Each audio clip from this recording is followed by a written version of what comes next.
मी doctor Machhindra Bangar, महाराष्ट्रातील देशातील हवामान परिस्थिती संदर्भात ताजा अंदाज देणारे. प्रत्येक रविवारी आपण एक विशेष व्हिडिओ आपल्या ब्लॉग चॅनलच्या माध्यमातून सादर करत असतो. त्याचा एक हा भाग आहे.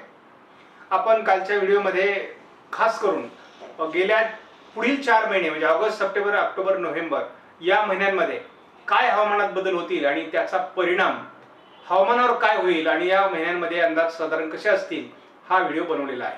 आता मात्र आपण आज केवळ उरलेला 18-19 दिवसाचा जो जुलै आहे, कारण हा आपला तारणहार आहे.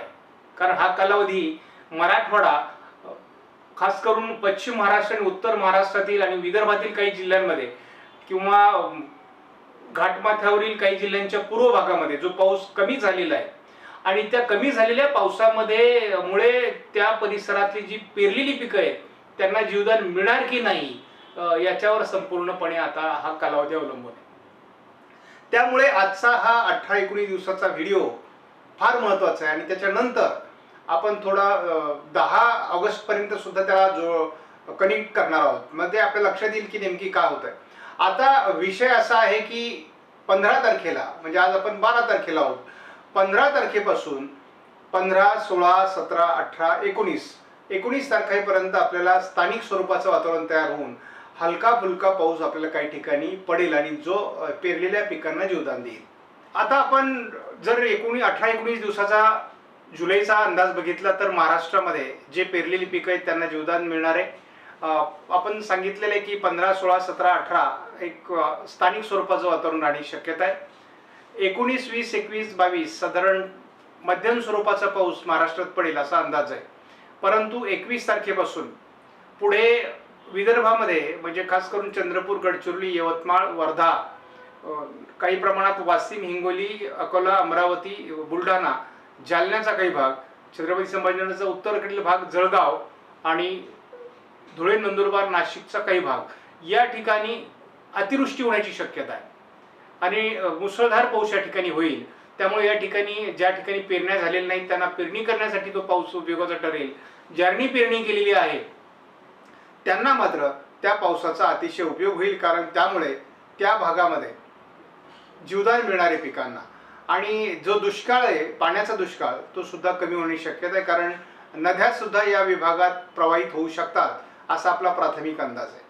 त्यामुळे एकूणच वातावरण बदलेल आणि विदर्भ, मराठवाड्याचा उत्तरेकडील भाग आणि खास करून उत्तर महाराष्ट्र ज्या ठिकाणी आपल्या पहिल्या अंदाजामध्ये आपण पाऊस कमी होईल असं सांगितलेलं आहे त्याच ठिकाणी हा पाऊस होणार आहे. आणि सध्या देखील या ठिकाणी काही जिल्ह्यांमध्ये समाधानकारक पाऊस आहे. काही विभाग मात्र कोरडे आहेत आणि त्या विभागांसाठी म्हणजे कोरड्या विभागांसाठी याचा फार उपयोग होईल असा आपला व्यक्तिगत अंदाज आहे. त्यामुळे एक पहिली गोष्ट लक्षात घ्या, शेतकऱ्यांनी घाबरून जाऊ नका. हा कालावधी आपल्याला जीवदान देणार आहे. त्यामुळे आपली पिकं चांगली येतील. ज्यांनी पेरलेलं नाही त्यांना पेरण्याची संधी मिळणार आहे. आणि शिवाय आपल्याला काही विभाग असे आहेत की या ठिकाणी अतिवृष्टीची देखील संभावना आहे. मग आता हा नेमकी अतिवृष्टी कुठे होईल किंवा ढगफुटी सदृश्य पाऊस कोणत्या भागात होईल या संदर्भात या कमी दाबाचा किंवा डिप्रेशनचा मार्ग कसा राहतो त्यावरती सगळी परिस्थिती अवलंबून असणार आहे. मात्र MGO फेज सुद्धा याच कालावधीमध्ये साधारण 27-28 नंतर सक्रिय म्हणजे 1, 2, 3, 4 या काही फेजमध्ये येण्याची शक्यता आहे आणि हा SMWF मॉडेलचा अंदाज आहे. असं झालं तर मात्र आपल्याला पहिल्या आठवड्यामध्ये ऑगस्टच्या देखील चांगला पाऊस दिसू शकतो. काही प्रमाणामध्ये आपल्याला असाही अंदाज आहे की दुसरा आठवडा देखील ऑगस्टचा समाधानकारक पावसाचा सुरुवातीचा काळ असू शकतो.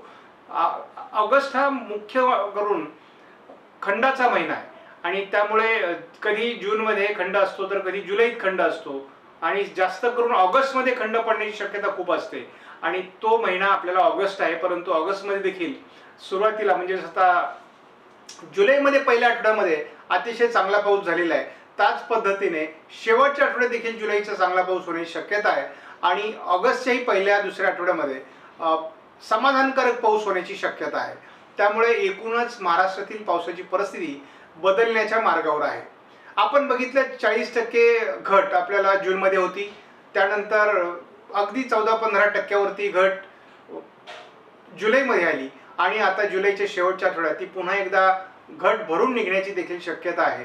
तर महाराष्ट्राची बाबतीत विचार करायचं झालं तर महाराष्ट्रामध्ये देखील 40% घट होती. अगदी तो 106% पोहोचला अतिवृष्टीमुळे कोकणातल्या. आणि आता मात्र तो पुन्हा एकदा 100च्या खाली जायला सुरुवात झालेली आहे. आपला अंदाजच 96-97% आहे. त्याच्यामुळे आपल्याला माहिती आहे की ही घट आणखी 80पर्यंत खाली येऊ शकते. परंतु पुन्हा एकदा मध्ये मध्ये होणाऱ्या पावसामुळे तिच्यामध्ये रिन्युएशन होईल किंवा पर्सेंटेज पुन्हा सुधारेल आणि त्यामुळे आपल्याला आपल्या टक्केवारीपर्यंत पाऊस जाईल याची खात्री आहे. त्यामुळे शेतकऱ्यांनी घाबरू नका. हे तसंही एल निनोचं वर्ष आहे आणि एल निनोच्या वर्षामध्ये साधारणपणे आमचा अनुभव आहे की पाऊस हा कमी होतो.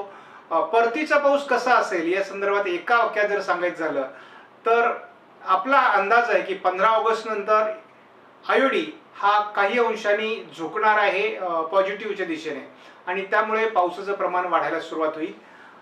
म्हणजे उत्तरार्ध ऑगस्टचा चांगला असेल, सप्टेंबरचा असेल आणि पहिला दुसरा आठवडा ऑक्टोबरचाही चांगला असण्याची शक्यता असल्यामुळे परतीचा पाऊस हा महाराष्ट्रामध्ये पश्चिम महाराष्ट्र, मराठवाडा, मध्य महाराष्ट्र, पश्चिमी विदर्भ आणि उत्तर महाराष्ट्रात देखील गरज भागेल एवढा पडेल असा अंदाज आहे.